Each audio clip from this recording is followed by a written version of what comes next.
சொக்கனுக்கு பக்கத்திலே சோடி என்று வந்தவளே நூல் புடவையில் ஒளிஞ்சுக்கிட்டு நினைச்ச தாளம் போடணுமே.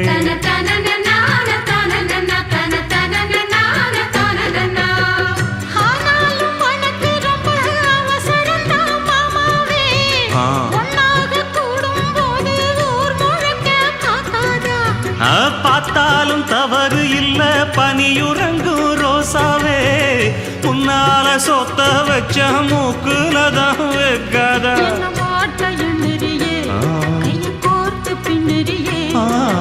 பாட்ட பாடி பல விதமா சேட்ட பண்ணுறியே.